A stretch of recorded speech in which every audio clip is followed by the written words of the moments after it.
Hello, beautiful people. I'm dressed as a slob because I had a nice shirt on, but I got Oh, clawed by Sailor who was trying to protect one of my other grand dogs, Christina's dog, from being attacked by her sister.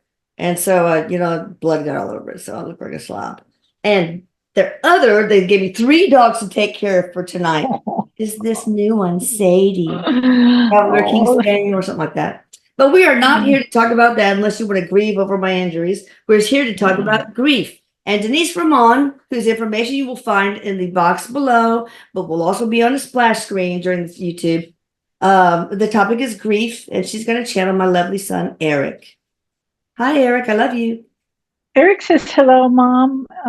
He says mom, and he goes, I'm ready for this. It's like he's sitting down at a desk. He's ready. He says he does try to help with the dogs though, because he knows you have your hands full. Mm. Um, God, I've but never seen such a vicious attack of one sister to another. ugh, But yeah, he says he's been trying to intervene and help yeah, out with that. thank So you. and he said that's why he sends other dogs over there to help out. Is what he does. Yeah, Okay, good. yeah, Excellent. yeah. All right, so let's talk about grief. I mean, I could already write my own book about grief because I went through so much of it, and still, you never really get over the death of a child or the death of a loved one, really. But one thing I have learned from my own personal experience is that you need to lean into grief to get to the other side. You need to just feel. And people tell you, "Oh, come on, you've got other children," or hasn't it been long enough or things like that. That is not acceptable. That is not good. You need to grieve at your own rate, in your own profundity, and in your own way. So, but what are your thoughts about it, Eric? Well, Erik says, and he has told me in sessions that there is no one blueprint on how grief is to be done. He says you hold the blueprint to it. So, and the blueprint is as you go. So there is no right or wrong way, or you find the path to get through. And he says you're absolutely right. You do have to lean into that grief. He says um, the longer we dance around it, and he's like got a skirt on, like he's skirting around it. He's showing me. He says the longer it takes to get through it. He says you have to feel it. That's part of why we're here is to feel. And he does say, there are different levels of grief. Because as you said, you never get over it. You get to a place where you can function and not break down when you hear the person's name or see a picture of them. But then it could be 30 years later, he says, you could hear somebody laugh like them or a song come Yeah, on and it can just bring you to tears. And it's yeah. not that you're not finished or you're not dealing with it. He says you are, but there's so many levels, and he shows waves as he goes, waves of grief. And he says, but we've been so conditioned to get it done. And he says, you never get it done. Like as a project. I know I used to Right. break down whenever I went to Kroger's and saw mint chocolate chip ice cream because that was your favorite, or little things like that, little reminders. But it's scary to feel those feelings for a lot of people. Can you address that? Well, Erik says he says, well, there's several reasons. He's telling me it's scary on levels because you don't know where you're going to end up.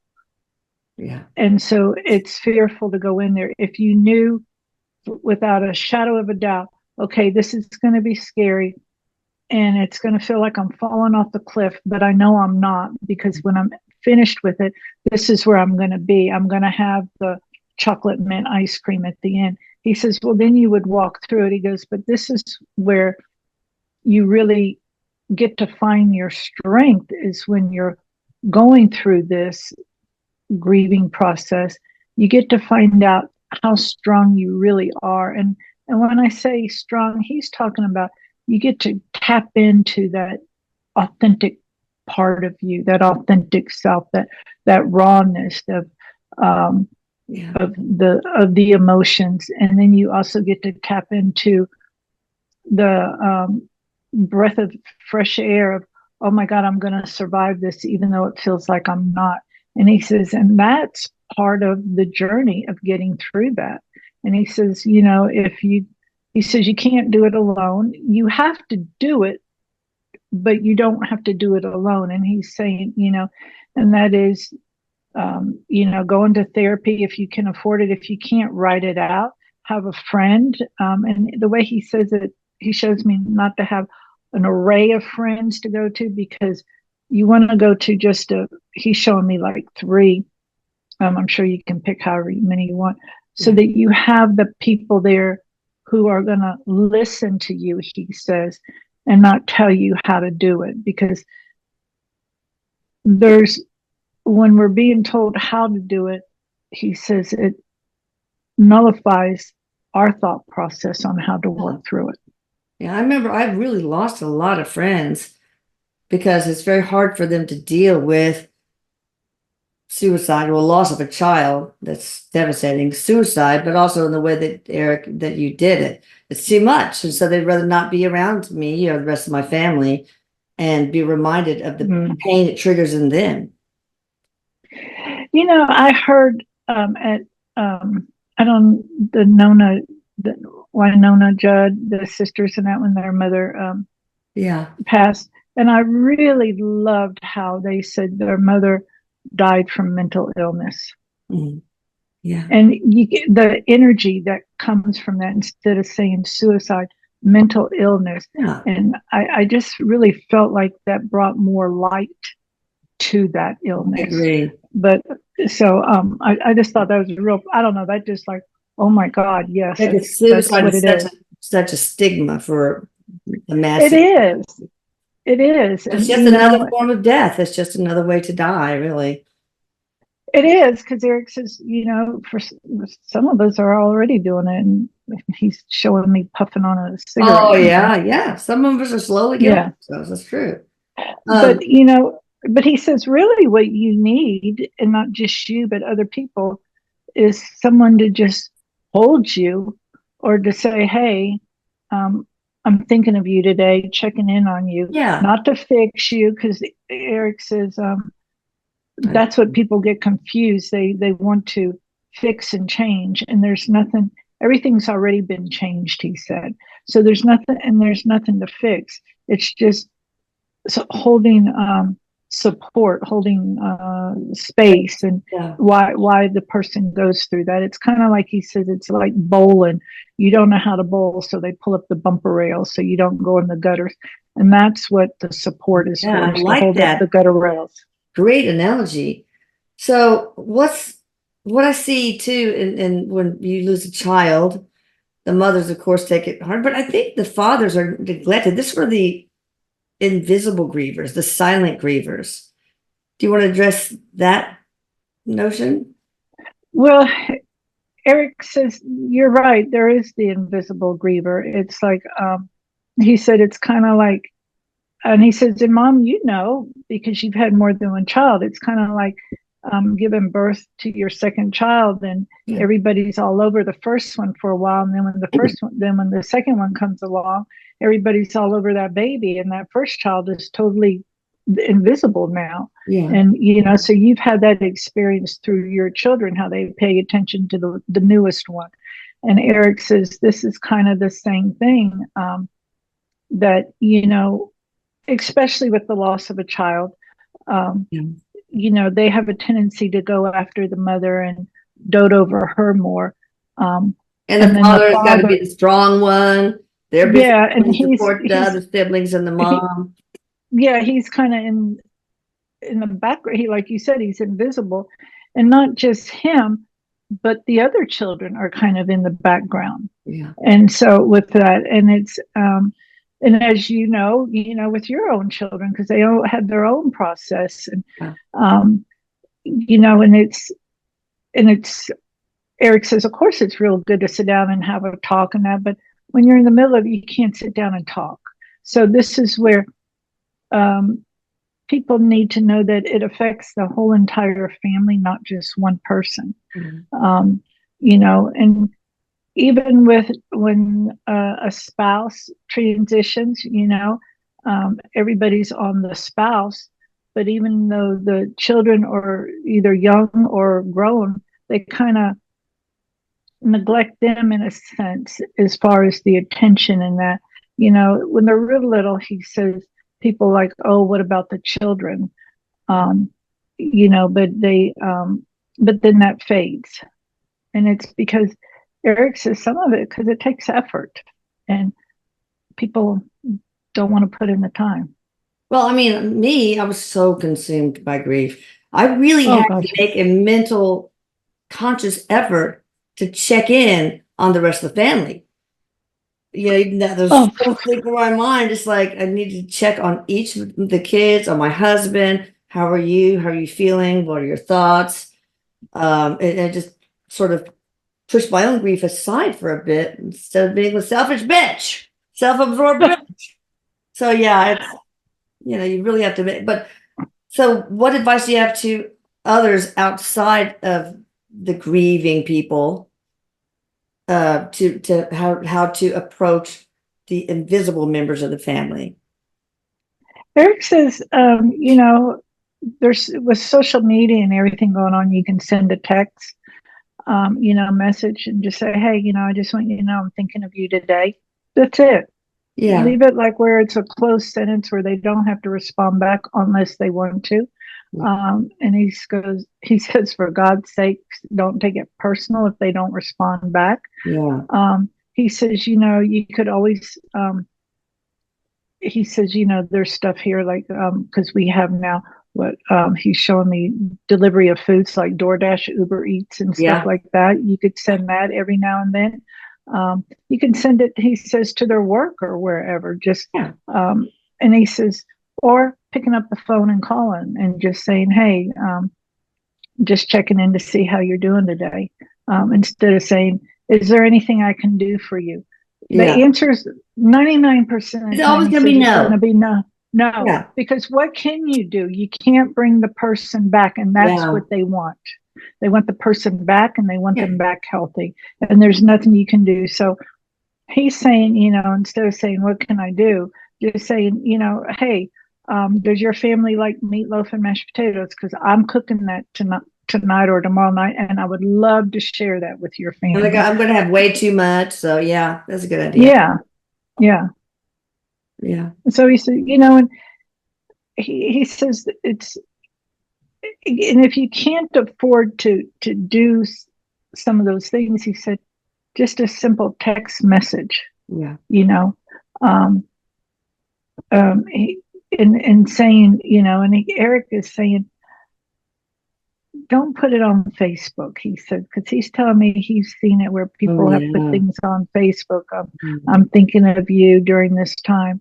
Erik says he's just like, it's like he's smelling something rotten. He goes, don't do that. Is it like could it be construed as like virtue signaling? Is that it? Like what a great friend I am because I'm putting it out there for this person, even when it might not be. Erik said it can be, but what it does is it's just not a feel good thing. He says it just isn't, because he's having me like, you're advertising somebody's pain, Yeah. and they're trying Oh, wow. Yeah. to work through their pain. That's a real good point. So I noticed in my own family how people grieve so differently. Like my husband, he'd get right on iMemories and look at old photos and stuff. I could not do that. Only recently was able to look at Erik on the iMemories photos and movies. I mean, just any kind of remembrance of him used to just make me sob, but really it was healing for him. Now, Christina, the way she dealt with it was she started her fashion and beauty blog, and she created the blog channeling Erik and encouraged me to express my own grief through that blog. And Michelle, she just, the day that Erik died, she just said, well, he's in a better place, and went home and started smoking pot. And that's it. She didn't do it anymore. And let's see, Annika, well, Lucas sort of compartmentalized. I don't even know if he's even cried or even discussed it, but he lost his innocence that day. He used to swing and on the swings and just, but then he just went to his room after school every day and, but did not really express himself like maybe he should have. I don't know. And shouldn't say that because everybody's different. And then Right. Annika, she just developed an anxiety. Like somebody comes to get somebody out in the classroom to go to the office. She's like, oh my God, who in the family's dead now? So she's sort of developed a temporary anxiety. So everybody's different. And, there are painful ways to deal with it. And there are healthy ways to deal with it, but there's no wrong way to deal with it. Erik says, yeah, he says it's and the age of the person passing also determines the grief in that, it doesn't matter if your father's 95 years old, there still is a sense of Oh, loss, yeah. and or your mother, and then the siblings when they start transitioning. It's different when he's showing me like when they're babies and younger and stuff, and even I can say yes, there's a difference when they're young as when they're older. But there's a grief process. He says what, not for the parents per se, but the ones that haven't lost it, you start checking on your own mortality.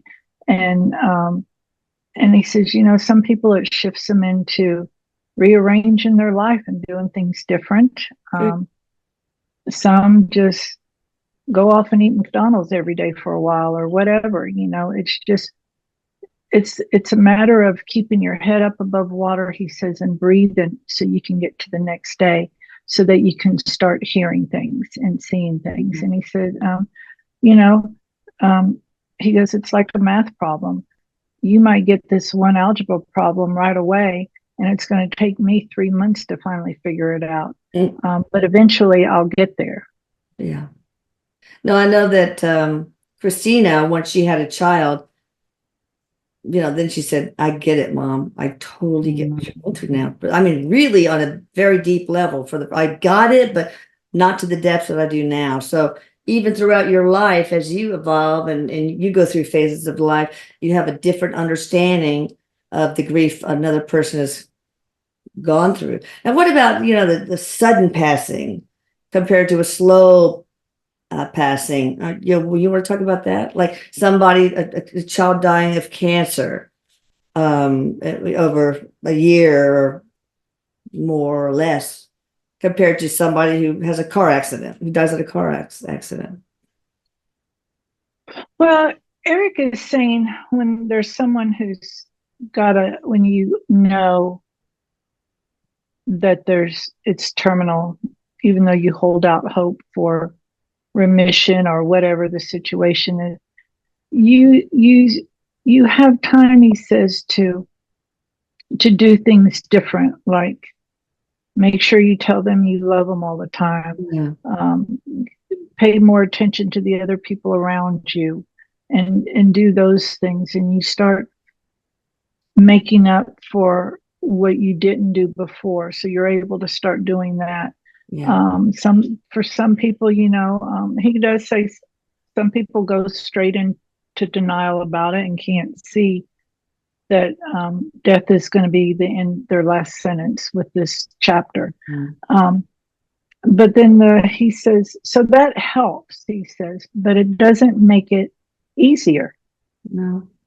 It just takes off the initial shock of it, but he says you still have to go through the process of it all, and he says, but with a sudden death, whether it be a car accident, a heart attack, or whatever, and he says, even with mental illness death, as I choose to call it, you sit there and think what you should have done, what you could have done, and I knew I didn't want him to go to work. I wish she would have stayed home. I didn't want her going out that night, or whatever the situation would be. And he says, so you start looking for things to see what could have been done different and what you should have done different. Because he says, we always think we should have done different. Yeah. But, and he says, and it takes you a while for your head, as he's shown me, for your head to stop spinning and realizing that it definitely was their time. It just stinks that it was their time. And you get through that. Not always, though, not everybody, because as Erik has told me, we always want to put the blame somewhere so we can look at that object and say they're the reason. And sometimes we blame ourselves in some way. If I oh my God, because that's almost a way of like you're in a period where you have no control. It's all chaos in your heart, outside, and this is your way, even if it's self-sabotaging, of having some control. Like, okay, I did something wrong, so and that's not very healthy, I guess. But no, but Erik says though, while you're doing that, he says you're still pedaling the bicycle. He's showing me, but and he always gives me the analogy when I'm in sessions of pedaling the bicycle in water. So you know how hard that is. Yeah, but he tried it. He says, so you're still pedaling the bicycle in some water, but at least you're moving. Yeah, you're moving. That's true. Now, I found, personally speaking, year 2 to be the worst. But I'm sure everybody's different. Why was that the case for me? Because I've heard other people say that as well. On what was the worst? I'm sorry? The year number 2, the second anniversary, for example. Oh.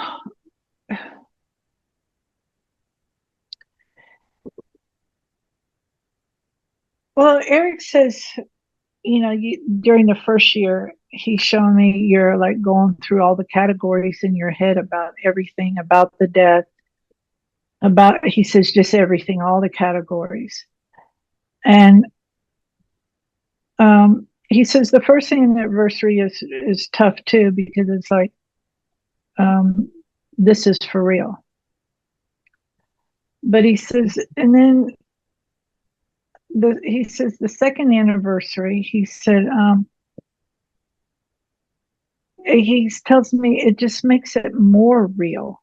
I guess it's just the next 12 months after the first 12 months, not necessarily the second anniversary, but the second whole year. So because he says, because he's showing me, because you've already gone through the compartments of everything. Yeah. And now you're going through them again, but in a different way. Like you're going through the files. You went through the files A through Z. Now you're going through the files Z through A. Oh, yeah. Because you're just searching, he says, for something to make sense of it. Yeah. And to bring some ease to it, some comfort. Rather, if you transition from a car wreck, a disease, or your own device, he says you're still looking for something, and so you go backwards in it. And it's like he says, some of us need to do that. So we can kind of go, okay, this is the way it is. There's no turning back. There's no doing it different. This is the way it is. Yeah. And then he says, usually he's showing me by the 5th anniversary, then you're on the road to like, okay, I need to figure this out. I need to figure out and moving forward. And everybody does it different. Everybody does it different. It just is. People just do it different. Some people get lost looking at YouTube videos. Erik says, what you've created has helped millions of people. He says thousands of people getting into the current of healing by listening to your videos and the books. Yeah. And when he says that, I'm like, yeah, I know people who tell me that it saved their life. Wow. So, a lot of people say, well, how long ago did he die? And I don't want to say because it's been so long. I feel guilty. So I just say, oh, it was a long time ago. What do you say to that? Because I do feel guilty. I still am sad, I still go through periods of, just being so broken still after so many years. So what do you say? Because I know I'm not the only one that has a No, guilty. no, you're not. You're not. And, it's funny you say that Like, to me get all the over time it. because, well, there's nothing to get over. Yeah. It's not like you're getting over a hurdle. It's, Mm-mm. literally, it's not that. And it's, when I talk about my father and I say, well, he's been gone forever and a day, before dirt was here, because it has been a long time. But so when you say that, I get that. Erik says,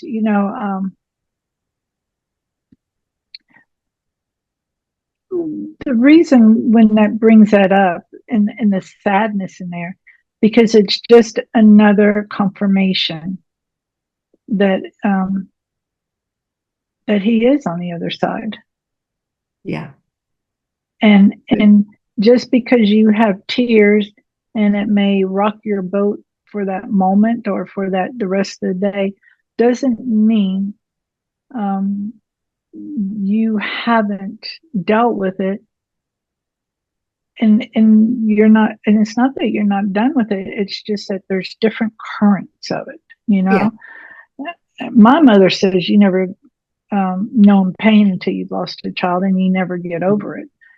So I, and as a mother, oh, and so it's just another wave Yeah. of somebody reminding you That he's he's not gone. here. Yeah. Yeah. It's like grief is the price we pay for love. I love that quote. But a lot of people say, well, you should stop doing the channeling Erik thing because it's just a constant reminder, that he's gone and it's triggering you. But I don't want to see it like that. Nor Well, should I. Erik says that has really helped you to heal. I think so. Helping others is the only way I can heal. Period. And that I is, know it. that is, that is the way, is to get out of self is to go help someone else. Yeah. And, but, you know, while Erik says though, you're also healing other things in the process too. It's not just his passing. There's other things that are involved in that you're Yeah. healing along with that. And Erik says, he knows, but he's making me say this. He says, fuck them for the ones that say that other stuff to you. Yeah. Because he says, it's just part of the process. It just is. It's a It's just, process. it's never finished. It's never Yeah. finished. And, there's every now and then I can hear a song that reminds me of my brother and I'll start to tear up and I have to change the channel. Oh yeah. And he's been gone forever and a day too, Yeah. and it's not that I'm boo-hooing over him every day, and it's not that we're not laughing and smiling, but just, catch me at that moment sometimes. And Yeah. Erik says that happens to everybody. Yeah. Of course. Um, you know, at first, maybe the first year, and I don't know if I'm the only one that does this, it's almost like had a compulsion to go through all of the memories of that day. However, even the horrific parts and the signs and the sights and the smells. Is that just me leaning through the grief to get to the other side, or is that not a good thing to do? I mean, it's almost like I had to go through the movie over and over again, so it starts to lose its emotional charge. You know? Well, Erik says that's it, getting, because he says, and he says this with a deep heart. He says, he did leave a big mess, but he says he's deeply sorry for the leftovers, and but he says, but this is how he says you and others it's like you're going through it. So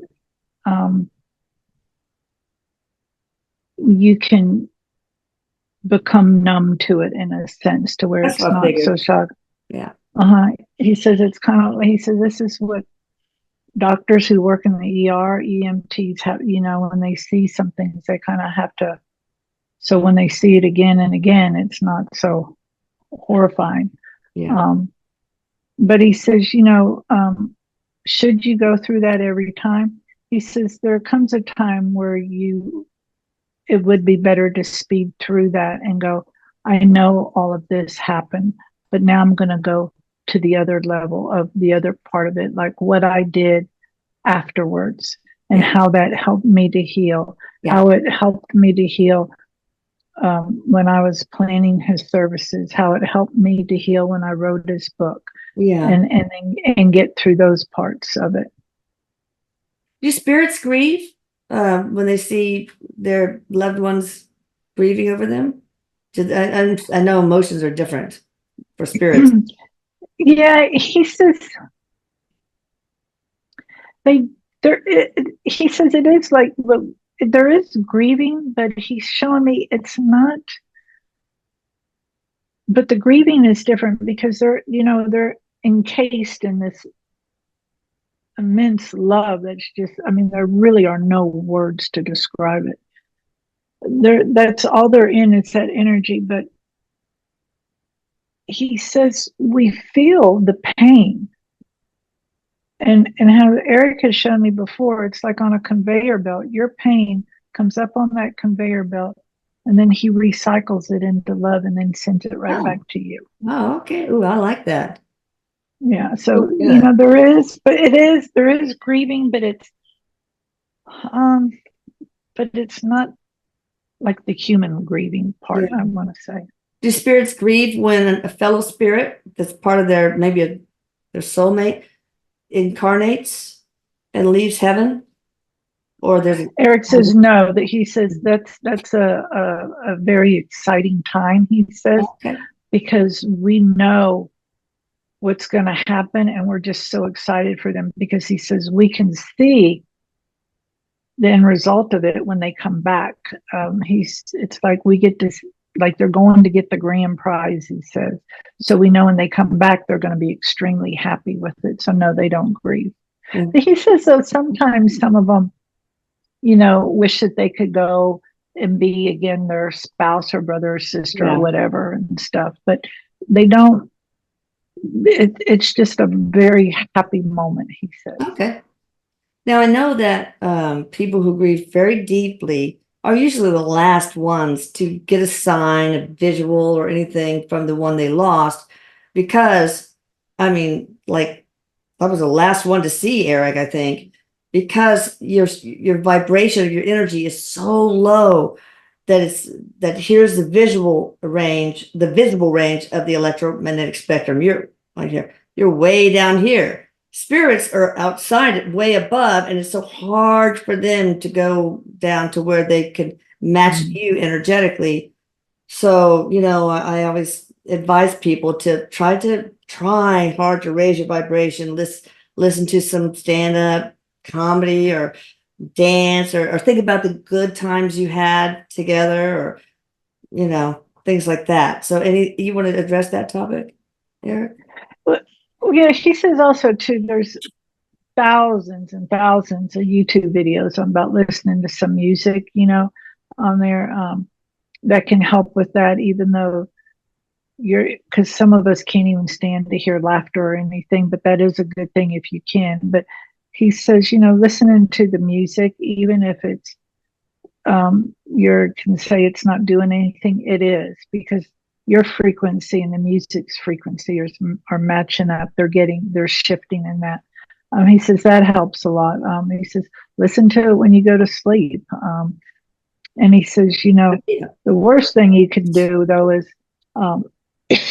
excuse me, Bless you. is say, I gotta get out of this. I gotta get out of this. Cause then you're so focused on getting out of it that you stay in it. Yeah, but you And resist so he said, yeah. it. And he says, so, just if all she can do is eat some candy, do something nice for you each day. And the reason why he says candy, because it's sweet. Yeah. And eating that sugar, that does do something to our bodies. But he says sometimes though, in that heavy grief, you just don't see us there, but we're there. Yeah. In fact, I found that when Erik is around, it triggers grief. And because the energy is a reminder. I mean, I recognize his energy, not as well as a lot of people can with energy. I'm very bad at that, but yeah, it's so. Sometimes I will say out to you who have lost a loved one, if all of a sudden you're overwhelmed by a tsunami of grief, it probably means that they're around you, maybe even giving you a hug, so you can feel Absolutely. protected, right? Yes. Erik says absolutely. Absolutely. And he says, and he's telling me you're spot on about that. With them, with their presence around you, and that it can trigger grief. And so when you're like okay and everything, and all of a sudden that grief just kicks in, ask yourself, why am I getting into the grief right now? What happened? What changed? And Erik says it does. Sometimes when we're around, it can do that, because Yeah. that's your only emotion that you know to have around that person for right now. So you go into the grief mode. So if you haven't like looked at a picture of that person, or looked at the or stumbled on the mint chocolate chip ice cream, and all of a sudden it comes out of nowhere, then it's probably that they're around. So Absolutely, absolutely. And and they can do a lot of things that they know what Erik is telling me. We know what to do to get your attention. yeah. It's just a matter of sometimes the grief is so thick you can't even see that it's there. So one of the things that helped me was like to make Erik more tangible. For example, going into his room and taking my iPhone and once in the dark videotaping and seeing all the orbs and having Erik turn different colors, etc. It's very heartwarming, but also trying to capture, their voice, electronic Yeah. voice phenomena, EVPs. When I heard Erik's voice, really could recognize it as his voice on one of our sessions. Wow, that was so healing for me. So, what do you say to that? Ways to to help the grief by figuring out how to make them more tangible again. Erik says those are really good ways, as you're doing the phone, he says anybody can do the phone and you will see them. Because even I see them and I don't see orbs with the naked eye. And you'll see them. And Erik says, not everyone's going to hear a voice. It's what we know is what you need. Yeah, And he says what it does is, even though you believe, now you really believe. I know. You really know. It's not just because you want to believe. It's like he says, here's your belief in knowing, and now it got you down even here where you really know and believe that Yeah, this is real, regardless of how um, short that it lasts, because those visits aren't usually that long, but And he says, and that's what fills you up so that you can have the energy to keep moving forward and looking for more. And he says, and that's part of the process, is because the more you dig deeper, the more you get to understand more about you and yeah. more about evolution, and know that there's more to this life than just this body. And but he says definitely using all those. He says using mediums, using Yeah. he And learning goes, how to communicate. I mean, a lot of yes, mediums teach spirit communication. yes, there's so many things. He says one of the easiest ones is the pendulum. And I know Yeah. somebody that uses the pendulum and is like amazing with it, how they can do stuff. It's just And you can get crazy. a pendulum board that has the alphabet and yes and no that you can use that that is kind of fun. You can look that up and um yeah. What about anger? I mean, I remember I wasn't ever angry at you, Erik. Never. I was angry at the rest of the world for how dare the world still spin on its axis. That is not, what are these people driving on the freeway for? God damn it. How dare they? So, and sometimes I'd see a mother walking in the parking lot to the grocery store with their little kid holding, I hope yours doesn't die too, bitch. You know, it's just like going through those kind of things at first. Do a lot of people struggle with anger? He's like 100%. He goes, because that's part of the grieving process. And he says the anger is what fuels your rocket Yeah. to keep you moving. And he said, so it's definitely, and he goes, you can have the deep sadness, the anger, the everything's okay. And then you can go back to the sadness, the depression, and then back to anger. You know, it's not Yeah. like once you go through the sadness and the depression and then you go to anger. He says, you can rotate that many different times. So don't be surprised if you start out with anger and you go to sadness and then you revert back to anger. You know, it doesn't mean you're going backwards. It's a process. And he's saying we can't encompass all of the anger at once. It's too much. So, you know, thank God our higher self and our being knows, okay, they need this much anger to get to this next phase and stuff. Of course, it's our free will if we decide, nope, I'm staying in this anger. To hell with you. This is where I feel more empowered and more comfortable to be. And some people, he says, do choose to stay in anger because it's almost like a rebellion thing with them. Like, nope, you can't tell me what to do. I'm going to stay here. But it does help to boost your rocket. He does say that anger does. I remember when I found Erik and was laying my head against his chest, I didn't want to look up anymore at his face, but I looked around and I could not find the gun. And later the detective said, no, the gun was right next to him. So I'm thinking that Erik probably found a way to obscure the gun so that I wouldn't do the same thing because I was a mess. So what happened there? Were you the Erik's invisibility cloak?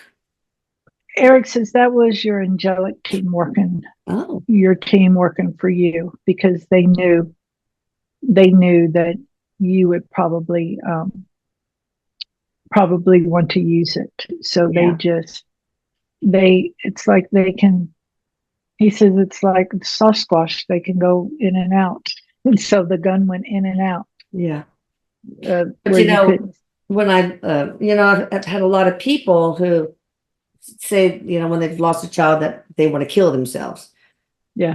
But when I think back about my phases, if I had done that, I can think of all the wonderful things, experiences with grandkids and stuff that I would have missed out on.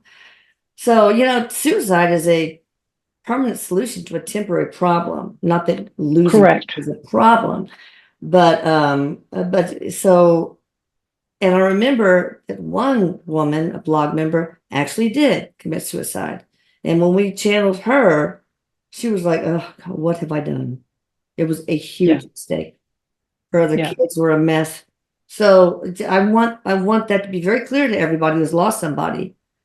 Stick around. Remember that things do get better. And you will rack up wonderful memories after that horrible memory. Yes, and you know, and Erik says it's like what happens is we see like, you know, I skipped out when they were serving dinner. Yeah. And he said the Irish farewell, as they call it. Yeah. So he says, so you know, he says he knows that some people idolize what he's done or whatever. He says, but it is not, because the way he's showing me, it's like he's working and has worked really hard to help with all of this grieving process, the loss process, and really worked. And he says, you know, it's not like we go over there and he shows me you wipe the dry erase board clean. It's like we don't get to continue our expansion like people think we do. of course, we're not sitting still because we're energy, and we are expanding, but it's like I don't get to go out and play until I help this process to get into a healing phase. Take And your then I can, dogs with you, yeah, and then I can go out and play. But he said it's, and that he's telling me that's the best way he can explain it, I guess, for me to interpret what he means by that. All right. So, Erik, any final advice to grievers or to those who are in the inner circle, friends and families, to help grievers? Anything else? Well, Erik says one of the things is, some people don't have a belief system. Oh, yeah. So, and he says, and that doesn't mean that they can't heal. He says, ask them or talk to them about something that they do believe in, Yeah.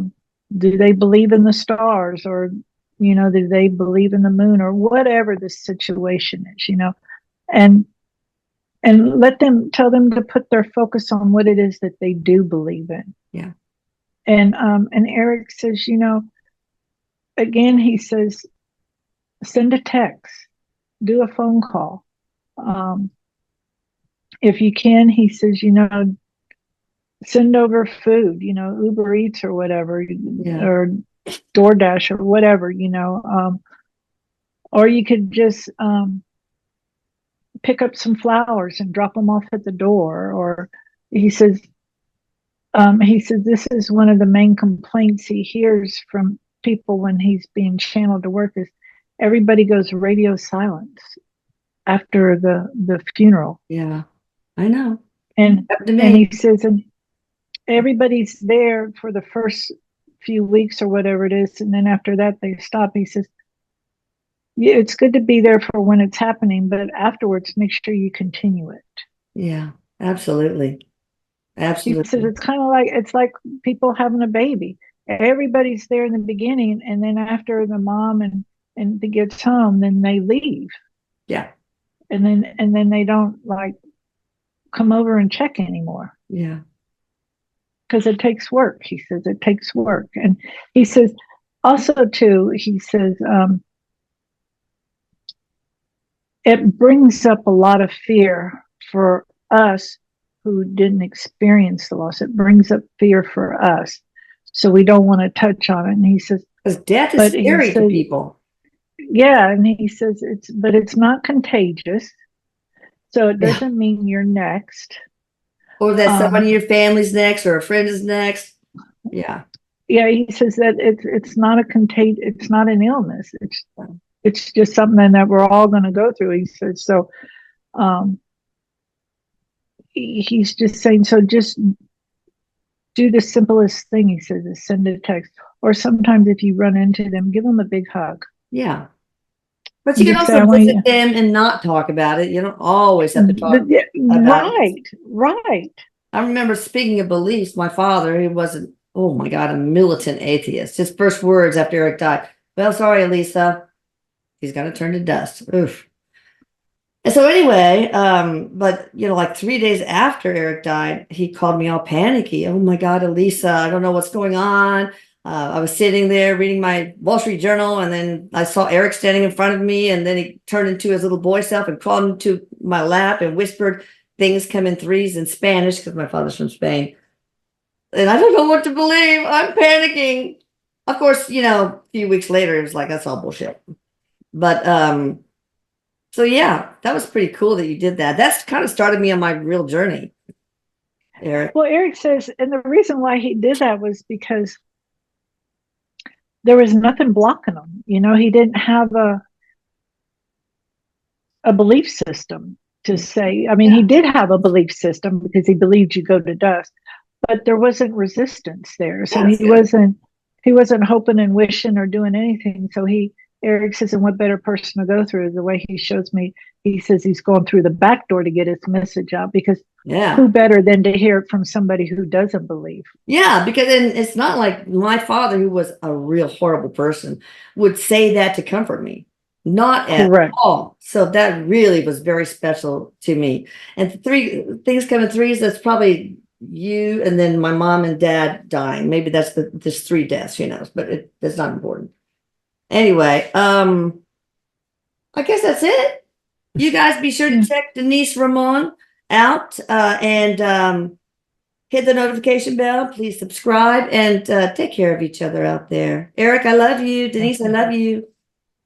Erik says, I love you, Mama, and love you too, Elisa. You have a good day. You too. Take care. Bye. Bye.